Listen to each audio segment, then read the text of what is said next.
வாழ்க வளமுடன். அன்பான தமிழ் உள்ளங்களுக்கு சிந்தனை சிறகுகளின் அன்பான வணக்கங்கள். அன்பானவர்களே, இன்னைக்கு நம்மளுடைய சிந்தனைக்கு நம்ம கொடுக்கக்கூடிய அற்புதமான விஷயம் மௌனத்தை பற்றிய ஆழமான 5 ரகசியங்கள். இந்த சிந்தனையை நம்ம ஒரு ஜென் கதை மூலமா சிந்திக்கலாங்க.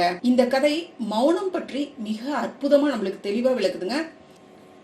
ஒரு காலத்துல பசுமையான மலைகளால சூழப்பட்ட ஒரு சிறிய கிராமத்துல ரியோ என்ற இளைஞன் வாழ்ந்து வர்றான். ரியோ ஆன்மீக தேடல்கள்ல ஆர்வமும் புத்திசாலித்தனமும் மிக்க ஒரு ஆன்மாவாக இருக்கிறான். எப்போதும் ஞானத்தை தேடி வாழ்க்கையின் ஆழமான அர்த்தத்தை தேடிக்கொண்டே இருக்கிறான். அவன் எப்போதும் ஜென் மாஸ்டர்கள் மற்றும் அவர்களுடைய ஆழமான போதனைகளை பற்றிய கதைகளை கேட்டவனும் இருக்கான். ஒரு நாள் ரியோ கிராமத்தின் புறநகரில் அமைந்துள்ள ஒரு பிரபலமான ஜென் மடத்திற்கு புனித யாத்திரை செல்றான். அந்த மடம் அதன் அமைதியான அழகு மற்றும் அங்கு வசிக்கக்கூடிய மாஸ்டர் ஹாக்வெனின் ஞானத்திற்கான போதனைகள் பிரபலமாக இருந்துச்சு. ரியோ மாஸ்டர் ஹாக்வெனின் ஆன்மாவினுடைய உண்மையின் பாதையை ஒளிரச் செய்யும் திறனை பற்றிய கதைகளை கேட்டிருக்கான். மேலும் தனது ஆழ்மனதில் கொழுந்துவிட்டு எரியும் கேள்விகளுக்கு பதில்களை கண்டுபிடிக்க நம்புறான். ரியோ மடத்தின் வாயில்களுக்கு வந்தபோது ஒரு துறவி அவரை வரவேற்று தியான மண்டபத்திற்கு அழைத்து செல்றாரு. அந்த மண்டபம் தியானத்தில் ஈடுபட்டுள்ள பலரால நிரம்பி இருக்குது. ரியோ ஒரு இடத்துல அமர்ந்து தனது அமைதியற்ற மனதை அமைதிப்படுத்த முயல்றான். நாட்கள் வாரங்களாக மாறிச்சு. ரியோ மாஸ்டர் ஹாக்வெனின் வழிகாட்டுதலின் கீழ் தியானத்தை உறுதியாக பயிற்சி செஞ்சுட்டு இருக்கான். மாஸ்டரின் முன்னிலையில் அமர்ந்து தியானிக்கும் போது, மௌனத்தை கடைபிடிக்கும் போது ஆழ் மனதுல அமைதி மற்றும் ஞானத்தின் உணர்வை அந்த ஆழ் மனது வெளிப்படுத்துது. மேலும் ரியோ அவரை நோக்கி ஈர்க்கப்பட்டுக்கிட்டே இருந்தான். மாஸ்டர் ஹாக்வென் எவ்வாறு ஞானத்தை பற்றி அழகாக கொண்டு செல்கிறார், ஆழமான எளிமையான பேச்சு எப்படி என்பதையெல்லாம் கவனித்துக் கொண்டிருக்கிறான் ரியோ. ஒரு மாலை நேரம் நீண்ட தியானத்திற்கு பிறகு ரியோ மாஸ்டரை அணுக தைரியம் பெற்றான். மாஸ்டர் ஹாக்வென், நான் வாழ்க்கையின் ஆழமான அர்த்தத்தை தேடுறேன், நீங்க என்ன வழிநடத்த முடியுமா அப்படின்னு கேக்குறான். மாஸ்டர் ஹாக்வென் ரியோவை பார்க்கிறாரு. அவருடைய கண்கள் பச்சாதாபத்தால் நிறைந்திருக்கின்றன. அன்பே ரியோ, வாழ்க்கையின் ஆழமான அர்த்தம் பதில்களை தேடுறதுல இல்ல, உங்களுக்குள்ளார உள்ள உண்மையை உணர்றதுல தான் இருக்கு. வார்த்தைகள் உண்மையை மட்டுமே சுட்டிக்காட்ட முடியும், போதனைகள் உண்மையை மட்டுமே சுட்டிக்காட்ட முடியும். மௌனம் மூலமே நீங்கள் அதை கண்டுபிடிக்க முயற்சி செய்யணும். ரியோ மாஸ்டரின் வார்த்தைகளை புரிஞ்சுக்கிட்டு தலையசைக்கிறான். அந்த நிமிடம் முதல் மௌனத்தின் கலையை பயிற்சி செய்யவும் அதன் மாற்றும் சக்தியை கவனிக்கவும் தீர்மானிக்கிறான். நாட்கள் மாதங்களாக மாறிச்சு. ரியோ தியானத்தை உறுதியாக பயிற்சி செஞ்சு மௌனத்தை ஏத்துக்கிறான். மாஸ்டர் ஹாக்வென் அடிக்கடி ஜென் கதைகளை பகிர்ந்து கொண்டே இருக்கிறாரு. ஒவ்வொன்றும் ஒரு ஆழமான போதனைகளை கொண்டிருந்தது. ஒரு நாள் மாஸ்டர் ஹாக்வென் நம்முடைய அன்றாட வாழ்க்கைகள்ல மௌனம் கடைபிடிக்க வேண்டிய முக்கியமான 5 சூழ்நிலைகளை பத்தி சொல்றாரு. முதலாவது விஷயம், கடுமையாக பேசும் அல்லது அவமானப்படுத்தக்கூடிய ஒருவரின் முன்னிலையில நம்ம இருக்கும்போது மௌனமாக நம்ம இருக்கிறது மூலமா நீங்கள் எதிர்மறை ஆற்றலிலிருந்து உங்களை பாதுகாத்துக்கலாம் மற்றும் கோபம் வெறுப்பின் சுழற்சிகளை தொடராம நீங்க பாதுகாத்துக்கலாம். இரண்டாவது சூழ்நிலை என்னன்னு சொல்றாருன்னா, நீங்கள் கிசு மற்றும் வதந்திகளால் சூழப்பட்டிருக்கும் போது மௌனத்தை தேர்ந்தெடுப்பதன் மூலம் நீங்கள் பொய்களை பரப்புவதில் பங்கேற்காமல் உங்களை சுற்றியுள்ளவர்களின் அமைதி மற்றும் நல்லிணக்கத்திற்கு பங்களிப்பவராக இருக்கலாம் அப்படிங்கிறாருங்க. மூன்றாவது சூழ்நிலை என்ன சொல்றாருன்னா, நீங்கள் மற்றவர்களை பற்றி தவறாக பேச தூண்டப்படும் போது மௌனமாக இருப்பதன் மூலம் நீங்கள் உங்கள் நேர்மையை பாதுகாத்துக்கலாம். உங்களை பற்றியும் நீங்கள் பேசும் மற்றவர்களுக்கும் தீங்கு ஏற்படாமல் தவிர்த்துக்கலாம்.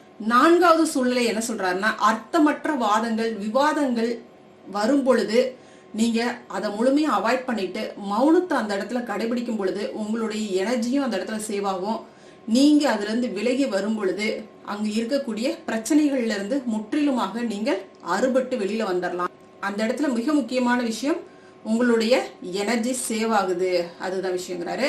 இறுதியா 5வது சூழ்நிலை என்ன சொல்றாருன்னா, நீங்க ஆழமான மற்றும் மெய் சிலிர்க்கக்கூடிய ஒரு தருணத்தை அனுபவிக்கும் போது, இது எந்த மாதிரியான சூழ்நிலையாக இருக்கும் அப்படின்னு பாத்தீங்கன்னா, மகிழ்ச்சி நிறைந்த சூழ்நிலைகள், இல்ல ஏதாவது தரிசனம் ஏற்படும் போது, இல்ல குருவினுடைய பக்கத்துல அமர்ந்து நம்ம தியானிக்கும் பொழுது, இந்த மாதிரி சூழ்நிலைகள்ல நம்மளுக்கு மெய் சிலிர்க்கக்கூடிய தருணங்கள் வரும். நம்ம நார்மலா தியானம் பண்ணும் பொழுதும் அந்த மாதிரியான ஒரு நினைவு நம்மளுக்கு வரும். அந்த மாதிரி தருணங்கள்ல யார்கிட்டையும் பேசாம மௌனத்தை இன்னும் அதீதமா நம்ம கடைபிடிக்கும் பொழுது அந்த எனர்ஜி ஆற்றல் இருக்கு பாத்தீங்களா, அது அதீதமாக நம்மளுக்குள்ளார ஊடுருவி பாயும். அந்த இருத்தல், அந்த மாதிரியான சூழ்நிலைகள் உங்களுக்கு ஒரு ஆழமான புரிதல்களை ஏற்படுத்தும் அப்படிங்கிறாங்க. இந்த மாஸ்டரினுடைய 5 சூழ்நிலைகளையும் ரியோ கூர்ந்து கவனிச்சு கேட்கிறான். அதனுடைய சாரத்தை, அவருடைய அறிவுரைகளை அப்படியே உள்ளுக்குள்ளார ஆழமா ஏத்துக்கிறான். அதுல இருந்து அவனுக்கு கிடைச்ச புரிதல், ஞானம் என்பது அறிவை குவித்துக் கொள்வதில் இல்லை, அது புரிந்து கொள்ளும் திறனில் இருக்கு, உள்ளூர அதை உணர்வதில் இருக்கு அப்படிங்கிறத புரிஞ்சுக்கிறான். ஆண்டுகள் இப்படியே கடந்துச்சு. ரியுவினுடைய புரிதல் இன்னும் ஆழமானதாக மாற ஆரம்பிச்சிச்சு. அவர் ஒரு ஞானமும் பச்சாதாபமும் மிக்க ஒரு ஆன்மாவாக மாறினாரு. தன்னுடைய போதனைகள் மூலம் மக்களுக்கு ஆறுதல் அளிக்கவும் தயாராக இருந்தாரு. மக்கள் அவருடைய ஆலோசனையை தேடி வந்தாங்க. மேலும் அவர் மாஸ்டர் ஹாக்வினின் போதனைகளை அடிக்கடி மக்களுக்கு போதித்து வந்தார். மௌனத்தின் முக்கியத்துவத்தையும் வலியுறுத்திக்கிட்டே வராரு. ரியுவினுடைய புகழ் தொலைதூரங்களுக்கும் பரவு. ஒரு சக்தி வாய்ந்த மற்றும் அகந்தையுள்ள போர் வீரரின் காதுகளுக்கும் இந்த செய்தி எட்டுது. ரியுவினுடைய ஞானத்தால் ஈர்க்கப்பட்ட போர் வீரன் அவனை தனது அரண்மனைக்கு அழைக்கிறான். ரியூ ஆடம்பரமான மண்டபத்திற்குள் நுழைந்த போது போர் வீரன் ஒரு பெரிய சிம்மாசனத்துல அமர்ந்திருப்பதை கவனிக்கிறான். அந்த இடம் முழுவதும் அவனுடைய ஆதிக்கத்தினுடைய வெளிப்பாடாக இருந்துச்சு, அவனுடைய அதிகாரத்தினுடைய வெளிப்பாடாக இருந்துச்சு. போர் வீரன் புன்னகையோடு ரியோவை வரவேற்கிறான். நான் உங்கள் ஞானத்தை பற்றிய கதைகளை கேட்டிருக்கிறேன், என்னிடம் சொல்லுங்கள், நிறைவான வாழ்க்கை வாழ்வதற்கான ரகசியம் என்ன? ரியு ஒரு கணம் நிறுத்தினான். பின்னர் போர் வீரனுக்கு மரியாதையாக வணங்கி நின்று பதிலளிக்கிறான். உங்களுடைய அற்புதமான வாழ்க்கைக்கான ரகசியம் மௌனத்துல இருக்கு. போர் வீரன் ரியு தன்னை கேலி செய்கிறான் என நினைத்து கேலியுடன், என்ன மௌனமா? நீங்கள் கொடுக்க வேண்டிய போதனை எனக்கு அவ்வளவுதானா அப்படின்னு கேட்கிறான். ரியோ அமைதியாக தொடர்றான். உங்களுடைய அற்புதமான வாழ்க்கையில 5 சூழ்நிலைகள் இருக்கு. அங்க நீங்க மௌனத்தை கடைபிடிச்சீங்க அப்படின்னா உங்களுடைய வாழ்க்கை மிகவும் பிரகாசமாக இருக்கும். அது எந்த மாதிரியான 5 சூழ்நிலைகள் அப்படின்னா, கடுமையான வார்த்தைகள் அல்லது அவமானங்களை எதிர்கொள்ளும் போது மௌனம் உங்களை கோபத்திலிருந்து பாதுகாக்கும். கிசு கிசு மற்றும் வதந்திகளை எதிர்கொள்ளும் போது மௌனம் அமைதிக்கு பங்களிக்கக்கூடியதாக இருக்கும். மற்றவர்களை பற்றி தவறாக பேச தூண்டப்படும் போது மௌனம் அந்த நேரத்துல உங்களுடைய நேர்மையை பாதுகாக்குது. அர்த்தமற்ற வாதங்கள்ல ஈடுபடும் போது மன அமைதி பாதுகாக்கப்படுது. அது மட்டுமல்ல, மெய்சிலிருக்கும் தருணங்கள்ல மௌனம் நம்மை உள்முகமாக செல்லவும் ஆன்மாவை பற்றிய அற்புதமான புரிதல்களை உணர்ந்து கொள்ளவும் உதவக்கூடியதாக இருக்கு. அவ்வளவுதான். போர் வீரன் மௌனமாகி ரியுவின் வார்த்தைகளை பற்றி சிந்திக்கலானான். 5 சூழ்நிலைகளின் ஞானம் அவனுக்குள் ஆழமாக ஒலிக்குது. மேலும் அவன் தன்னுடைய சொந்த வாழ்க்கையையும் தன்னை சுற்றியுள்ளவர்களினுடைய வாழ்க்கையையும் மாற்றும் மௌனத்தினுடைய சக்தியை உணர்றான். அன்று முதல் போர் வீரன் மௌனத்தை பயிற்சி செய்து தன்னுடைய சக்தி மற்றும் செல்வாக்கை அமைதி மற்றும் செழிப்பை ஊக்குவிக்க பயன்படுத்துறான். கிராமம் அவனுடைய நியாயமான ஆட்சியின் கீழ் செழிக்க ஆரம்பிக்குது. மேலும் ரியுவினுடைய போதனைகள் இன்னும் தொலைதூரங்களுக்கும் பரவுது. எண்ணற்ற ஆன்மாக்களினுடைய வாழ்க்கையை அது தொட்டது.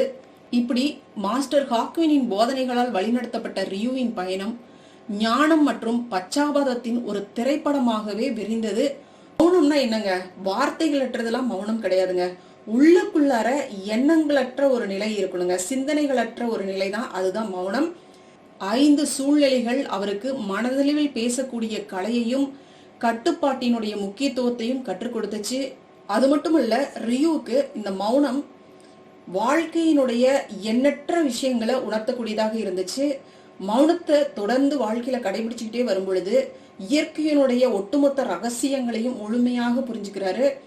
இங்க வாழக்கூடிய அனைத்து உயிர்களும் ஒன்றோடொன்று பிணைக்கப்பட்டவையாக இருக்கு, ஒண்ணுக்கொண்ணு தொடர்புடையதாக இருக்கு அப்படிங்கிற அற்புதமான ரகசியங்களையும் தெரிஞ்சுக்கிறாரு. இவருடைய போதனைகள் உலகம் முழுக்கும் பரவுது. அன்பானவர்களே, இந்த ஜென் கதை மௌனத்தை பற்றி ஒரு ஆழமான புரிதலை நம்மளுக்குள்ளார ஏற்படுத்தி இருக்கு அப்படின்றதுல எந்த விதமான மாற்று கருத்தும் இல்லைங்க. இதுல குறிப்பிட்டிருக்கிற மாதிரி இந்த 5 சூழ்நிலைகள்ல இருந்து நம்ம வெளியில வந்துட்டோம் அப்படின்னாலே வாழ்க்கையில சிக்கல்களே இருக்காதுங்க. அந்த 5 சூழ்நிலைகள்லயும் நம்ம மௌனத்தை ஆழமா உள்வாங்கி அந்த இடத்துல அமைதியான ஒரு சூழ்நிலையை நம்மளுடைய மனதுல தக்க வச்சுக்கிட்டோம் அப்படின்னா கவலைக்கு இங்க இடமே இல்லைங்க. ஆனா நம்மளாம் நினைக்கலாம், நம்மள சாதாரண வாழ்க்கை வாழ்ந்துட்டு இருக்கிறோம், இந்த மாதிரியான புறச்சூழ்நிலைகள்ல நம்ம ஈஸியா மாட்டிக்கிறோமே அப்படின்னு நினைக்கலாம். நீங்க ஒண்ணே ஒண்ணு மட்டும் பண்ணுங்க.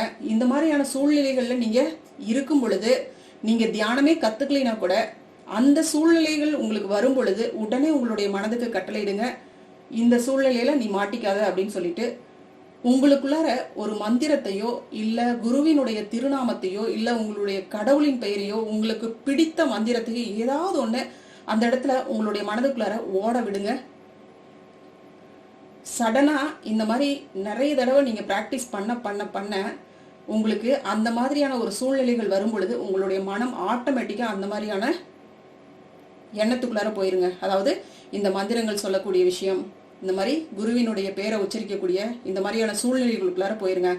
இந்த மாதிரியான விஷயங்கள் உள்ளுக்குள்ளார போகும் பொழுது நம்மளுக்கு அந்த இடத்துல இருந்து தப்பிச்சுக்கிறதுக்கான ஒரு சூழ்நிலையும் நம்மளுக்குள்ளார வருது, நம்மளுடைய கர்மாவும் ஆட் ஆகுதுங்க. மற்றவங்களை பத்தி புரளி பேசுறோம் அப்படின்னா அந்த இடத்துலயும் ஒரு கர்மா ஆட் ஆகுதுங்க. அதுல இருந்தெல்லாம் நம்ம தப்பிச்சு வெளியில வந்துடலாங்க.